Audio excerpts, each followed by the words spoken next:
Shedeur Sanders just got a $90 million offer to leave, and the Browns are losing their minds. Let's just take a beat here. $90 million. Not in monopoly money. Not in crypto. Real money. $65 million guaranteed. Endorsement deals stacked higher than The Rock's protein powder shelf. And, get this, rumors say the offer includes creative control over personnel and branding decisions. This isn't just an offer. This is a kingdom. If you're into the real story and all the messy twists they don't show on highlight reels, go ahead and subscribe. And if you're sticking around to see how this Browns QB chaos plays out, you should definitely be subscribed. Monopoly money. Not in crypto. Real money. $65 million guaranteed. Endorsement deals stacked higher than The Rock's protein powder shelf. And, get this, rumors say the offer includes creative control over personnel and branding decisions. This isn't just an offer. This is a kingdom. And Cleveland? They're standing there, holding a rusted clipboard and wondering how they fumbled the bag this hard. Because, it wasn't supposed to be like this. When they picked up Shedeur, it was like the football gods were finally smiling down on them.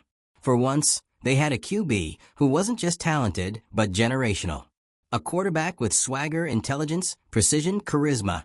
A leader with it factor bursting from every post-game soundbite. They had a walking PR machine. A locker room magnet. A future. And somehow they benched him. For Dillon Gabriel. Let's repeat that just for the people in the back. Shedeur Sanders got benched for Dillon Gabriel. Cue the rage. The locker room? Torn in half. Players are reportedly furious. And not just the offense. Defensive veterans are openly questioning management. Younger players, especially the ones closest to Shedeur, are watching this unfold like, oh, so loyalty means nothing here. And the fans? Oh, the fans are done playing nice. Protests have broken out outside team headquarters. #StartShedeur, don't even pretend you didn't see it trending, is scribbled on car windows across Ohio. People are calling sports radio screaming, crying, praying for ownership to step in. There's even talk of fans boycotting home games. Cleveland hasn't seen this kind of energy since they burned LeBron's jersey. Twice. And through all of it? Through the media frenzy, the locker room fractures, the front office chaos? Shedeur has said absolutely nothing. No tweets. No cryptic Instagram captions. No podcast leaks. Just silence. And somehow, that's made it worse. Because now he's not just a quarterback. He's a specter. A symbol. An enigma wrapped in a designer suit, watching from the sidelines as the league devours itself, trying to figure out where he'll go. Will it be Dallas, with their endless media circus and quarterback carousel drama? Miami, where the glitz and speed could finally meet their quarterback soulmate. Las Vegas, where the marketing dollars flow like overpriced cocktails, and the fans crave a true face of the franchise. Franchises are lining up like it's the Shedeur sweepstakes. Some execs are reportedly willing to rebuild their entire offensive identity around him. He's that serious, that valuable, that rare. And Cleveland? They're trying to save face. Coach Stefanski, who might be holding the hottest seat in the league right now, is giving the media the old, "we're evaluating all options" spiel like anyone believes a word of it. Meanwhile, ownership, Jimmy Haslam, bless his impulsive heart, is flip-flopping in interviews so fast, you'd think he was being chased by a lie detector. First it was, Shedeur's time is coming.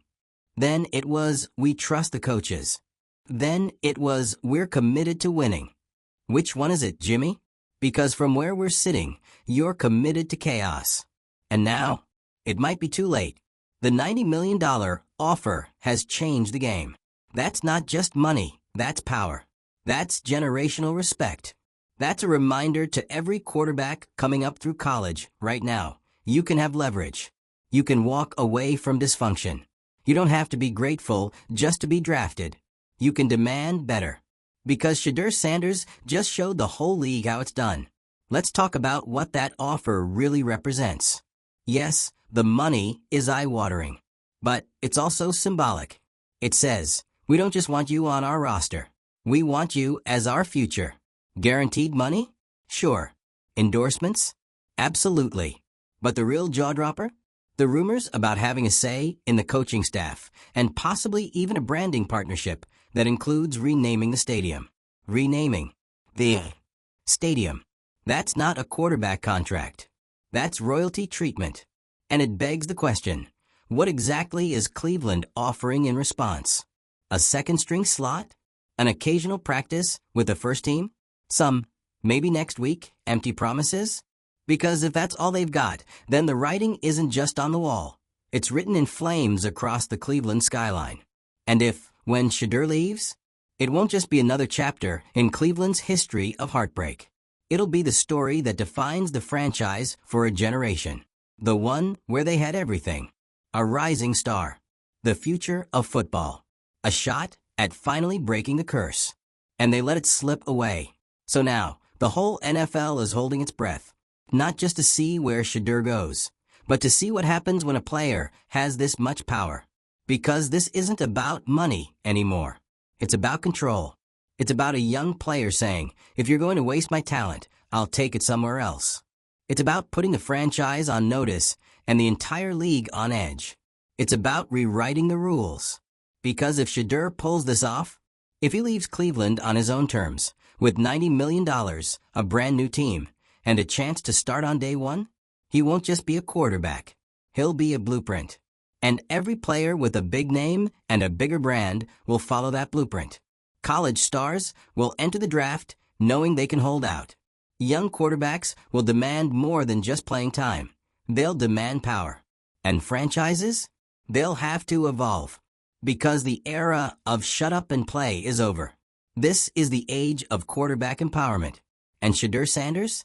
He just lit the fuse. So let's talk. Do you think Shedeur stays in Cleveland and forces their hand? Or does he take the $90 million and build his kingdom somewhere else? Is this the beginning of a player-driven NFL revolution? Or just another Cleveland meltdown with a much bigger budget? Drop your thoughts in the comments. Argue, predict, manifest. Light up that keyboard like Cleveland fans lighting jerseys on fire. And don't forget to subscribe for more NFL meltdowns, quarterback drama, and every scandal this beautiful, unhinged league throws at us next. Because if this is how the off-season looks, you already know the regular season is about to be pure cinematic chaos. We're now living in a post-Shedeur reality. One where rookie quarterbacks aren't just rookies. They're influencers, CEOs, movers, shakers, power players who can light up a locker room or blow one to pieces without even taking a snap. And now, the entire league is watching one kid hold a historic franchise hostage with silence. Let's be clear, Shedeur hasn't said a word. No press conference, no tweet, no Instagram live explaining how God's timing is perfect or some vague, it's all part of the plan statement. Nothing. And that silence? It's louder than any headline. Because the Browns are panicking. The media's frothing. Front offices around the league are circling like sharks that just smelled 90 million drops of blood in the water. And the fans? They're either begging him to stay or packing his bags for him, depending on which part of Ohio you're standing in. Let's take a closer look at what's happening inside that locker room. Players are reportedly livid. Not just because Shedeur's riding the bench, but because they know what he can do. They've seen it. In practices. In scrimmages. In the few snaps he's been allowed to touch the field. And Dylan Gabriel? The guy who's starting over Shedeur? He's a solid vet. Decent arm. Good attitude. But everyone knows he's not the future. He's not even the present. He's the placeholder. A stopgap. A seat warmer. And that's the part driving players insane. Because when you've got a guy in the building who could electrify the franchise, fill seats, win games, and flip the script, and you choose to bench him, you're not just making a bad call. You're inviting a revolt. Word is that team captains have gone to management behind closed doors. That players are pushing Stefanski to do what's right. That even coaches on the offensive staff are raising eyebrows at the decisions coming down from the top. But Stefanski? He's doubling down. Development is a process. He's not ready yet. We're confident in our current quarterback plan. Sir, you have a Ferrari in the garage, and you're driving a used Honda Civic into a hailstorm every Sunday. The people are not buying it. And ownership? Jimmy Haslam is flailing. desperate to maintain control, but completely disconnected from the locker room. He's trying to run the franchise like a corporation, talking metrics, risk assessment, brand image, while ignoring the most basic football truth. If you've got a generational talent at quarterback and you don't start him, you deserve everything that comes next. Now, let's zoom out. This $90 million offer Shedeur's sitting on? It's not just an escape hatch. It's an invitation to greatness. It's a big red button labeled, "Start over somewhere that gets it." And what's on the table? Oh, just a guaranteed starting spot, full creative freedom over team branding, sponsorship deals that would make your head spin, reports, unconfirmed but loud, that one team is even offering to let him handpick his QB coach. You think that's just hype? You think teams aren't willing to rebuild from scratch around someone like Shedeur? Let's be serious. This kid brings more than just a cannon arm and lightning-quick footwork. He brings eyeballs, jerseys, influence, culture, a movement. If you think franchises don't see that as a gold mine, you haven't been paying attention.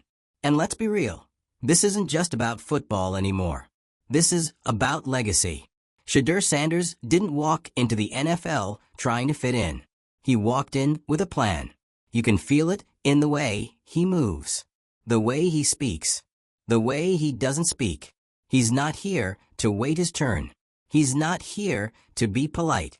He's here to own the room. And that's why this $90 million offer isn't shocking. It's inevitable. Because if the NFL didn't offer it, the rest of the world would. His brand is that powerful. He could leave football tomorrow and still build an empire. But he doesn't want to leave football. He wants to change it. And Cleveland? They're in danger of being remembered as the franchise that got in the way. This isn't new territory for them, by the way. The Browns have been here before. You remember. The list of quarterbacks longer than your CVS receipt. The draft busts. The coaching changes. The infamous jersey with 20-plus QB names crossed out. It's not just a meme. It's a manifesto of dysfunction. And now they've added Shedeur Sanders to the list, but not as a bust. Not as a failed experiment. No. This time, they might lose a star before he ever got started. And that's a new level of failure. Because how do you recover from that? How do you go to your fans, your city, and say, yeah, we had a once-in-a-generation talent, and we blew it because we were scared to break the system? That's the real issue here. The Browns are terrified.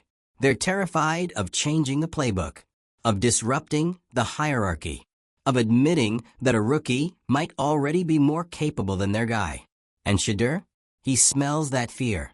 He sees the cracks, the indecision, the lack of vision, and he's playing it like a symphony, letting the panic rise, letting the noise build, sitting quietly while the entire league crumbles into a bidding war for his services. And let's not forget the league. Oh, the league is thriving on this chaos. Executives from rival franchises are playing chess, trying to poach, lure, whisper. GMs are watching Cleveland like vultures circling a wounded animal. If they're dumb enough to let him go, that's the energy.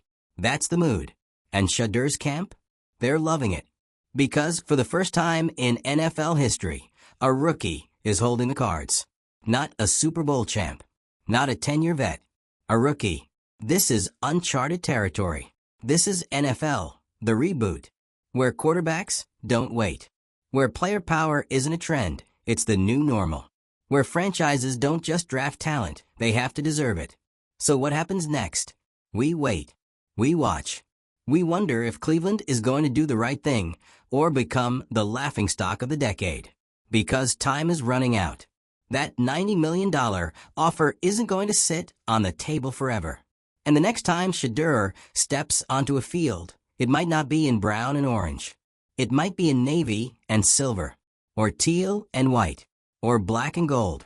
And wherever he goes, he's taking the future of football with him.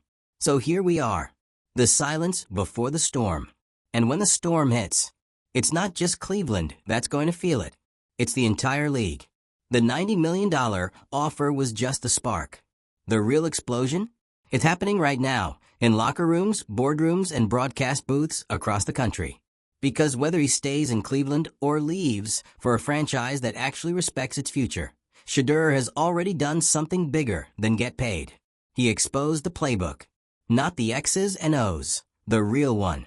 The one where franchises hoard power, manipulate narratives, and control young talent with contracts, PR, and empty promises of development. That playbook? Burned. Let's not pretend this is about football anymore. This is about a player, a rookie, no less, who stood up and said, "I don't work for the Shield. The Shield works for me." And the league? It didn't know how to respond. Because until now, rookies didn't do this. They didn't have the leverage. They didn't dare make demands. They were grateful, humble, quiet, smiling their way through post-draft interviews while being shuffled into quarterback rooms with 6-year rebuilding plans. But Shedeur? He said, "Nah, I know my worth. I know the game. And if you won't play my way, I'll find someone who will." And the crazy part? He's not wrong. Look around. The league is starving for quarterbacks.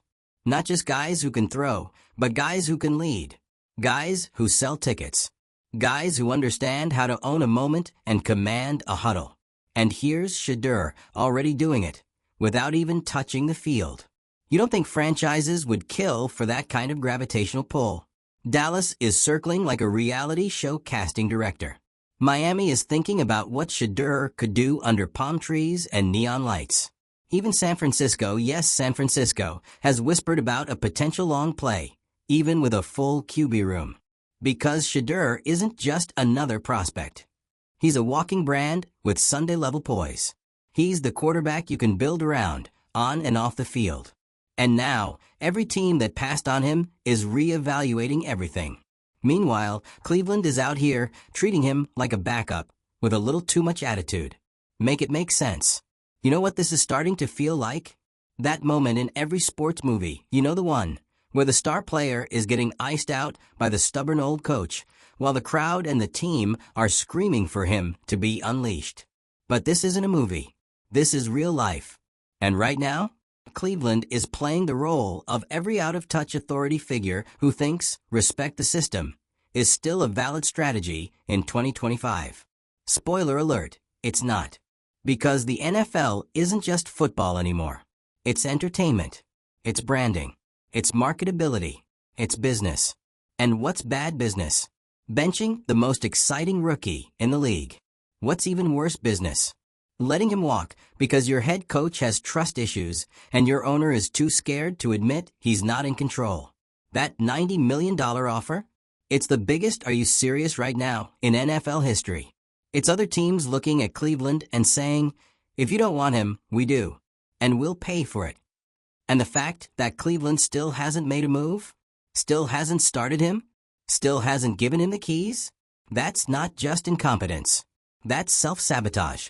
Because no matter what they say publicly, we believe in our plan. It's about timing. We're building a foundation. You know what's really going on behind closed doors? They're panicking.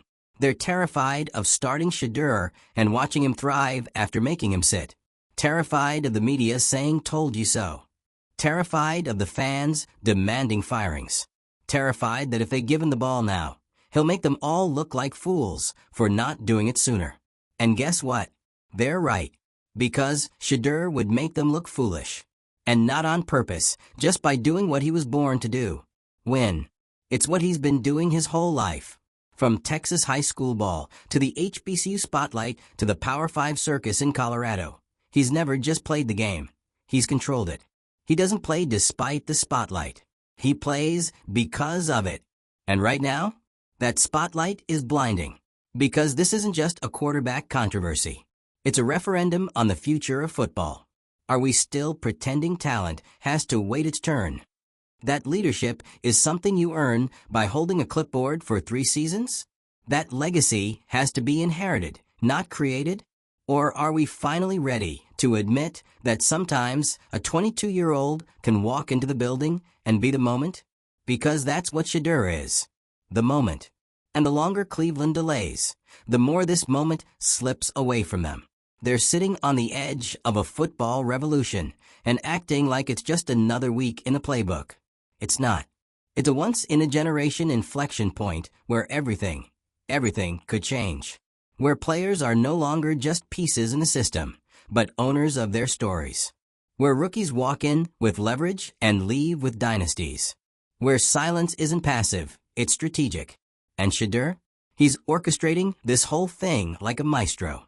No interviews. No leaks. Just pressure. Letting the media spin. Letting the fans fume. Letting the offers stack up.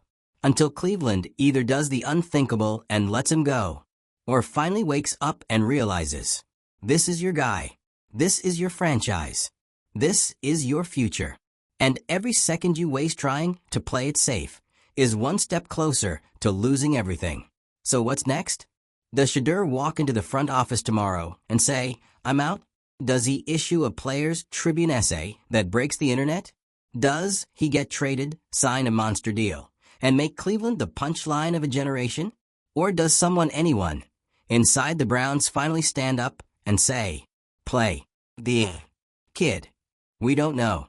But here's what we do know. No matter what happens next, this isn't just about a quarterback anymore. This is about the NFL's future. And Shedeur Sanders? He's already won. All right, your turn. Shedeur Sanders doesn't need Cleveland. Not now. Maybe not ever. And that $90 million offer? That wasn't just a check. It was a wake-up call. For the Browns. For the league. For the entire power structure of the NFL. It said loud and clear, you don't control the narrative anymore. And Cleveland's still acting like it's 2005. Still treating their franchise quarterback like a luxury item, instead of a life raft he actually is. They've got fans throwing fits in the streets, players giving side eyes in the locker room, and a literal fortune dangling in front of their quarterback. And all they can do is stammer out press conference cliches like, we're evaluating all options. Evaluating what exactly? Your starting quarterback can't move the ball. Your offense looks like it's running in molasses. And meanwhile, Shedeur is on the sideline, helmet on, visor down, looking like the only person in the stadium who hasn't lost the plot. And yet they still won't start him?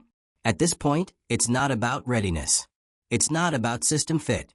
It's not even about football. It's about ego. The front office doesn't want to be proven wrong.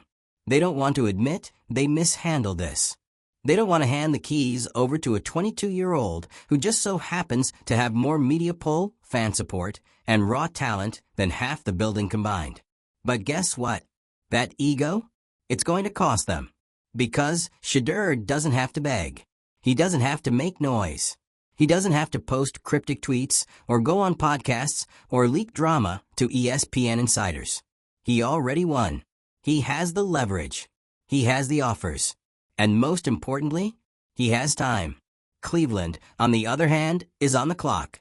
Fast. Every minute they don't start him. Every week, he's left watching from the sidelines while Dylan Gabriel throws checkdowns and screens. That $90 million offer becomes more tempting. That trade demand becomes more justified.